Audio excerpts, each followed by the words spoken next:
Ayatollah Ali খামেনির শেষ বিদায় নিয়ে তোলপাড় পড়ে গিয়েছিল গোটা বিশ্বে। দীর্ঘ 4 মাসের দীর্ঘ প্রতীক্ষার পর যখন অবশেষে তাঁকে সমাধিস্থ করার কাজ সম্পন্ন হলো, তখন সবার নজর কেড়ে নিলেন এক রহস্যময় মানুষ। কালো মাস্ক আর ক্যাপ পরা সেই ব্যক্তি ফুঁসে ওঠা হাজারো মানুষের ভিড়েও যেন এক অন্যরকম কৌতূহল হয়ে দাঁড়িয়েছিলেন। সেই রহস্যময় ব্যক্তির পরিচয় নিয়ে তখন চলছিল জল্পনা কল্পনার ঝড়। অনেকেই আঙুল তুলেছিলেন খামেনির ছেলে মুজতবা খামেনির দিকে। অনেকে ভেবেছিলেন তিনিই হয়তো বাবার শোক মিটিংয়ে নিজের শক্তিমত্তা জাহির করতে এসেছেন। কিন্তু ইরান ইন্টারন্যাশনাল নামের একটি সংবাদ মাধ্যম সেই রহস্যের জট পাকিয়ে দিল দারুণ এক মোচড়ে। তাদের প্রতিবেদন বলছে তিনি মুজতবা নন, তিনি হলেন খামেনির নিজেরই নাতনি। তার নাম মোহাম্মদ জাভেদ খামেনি।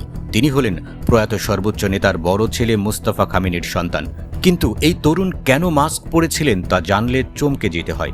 গত ফেব্রুয়ারিতে মার্কিন ও ইসরায়েলি বিমান হামলায় যে ভয়ঙ্কর ঘটনা ঘটেছিল, জাভেদ সেখানেই গুরুতরভাবে আহত হয়েছিলেন। সেই ভয়াবহ হামলায় তার মুখমণ্ডল মারাত্মকভাবে পুড়ে গিয়েছিল। ক্ষতবিক্ষত সেই মুখ ঢেকে রাখার জন্যই তাঁকে প্রার্থনা সভায় মাস্ক পরে উপস্থিত হতে হয়েছিল।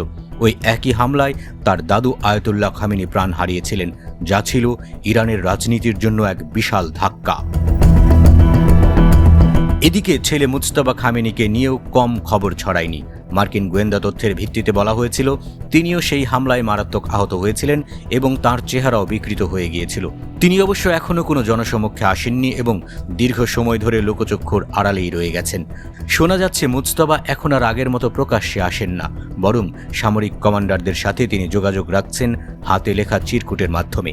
তার এই অদ্ভুত নীরবতা ইরানের ক্ষমতার অন্দরমহল নিয়ে তৈরি করেছে আরও বড় ধূম্রজাল। দীর্ঘ 6 দিন ধরে চলা নানা আয়োজনের পর অবশেষে ইমাম রেজার মাজারে সমাহিত করা হয় আলী খামেনির মরদেহ। মাঝখানের এই 4 মাস তার দেহ রাখা হয়েছিল হিমায়িত অবস্থায়। সংঘর্ষের ঝুঁকি আর অস্থির পরিস্থিতির কারণে দেরি করতে হয়েছিল এই অন্তিম যাত্রার। ইরানের রাষ্ট্রীয় দাবি অনুযায়ী প্রায় 4,30,00,000 মানুষ এই শোকের মিছিলে সামিল হয়েছিল। ইতিহাসের পাতায় এমন ঘটনা বিরল। এক রহস্যময় মাস্কের আড়ালে লুকিয়ে থাকা নাতনি আর খামেনি পরিবারের অজানা পরিণতি যেন এক নতুন গল্পের সূচনা করে গেল মধ্যপ্রাচ্যের জটিল রাজনীতির ইতিহাসে।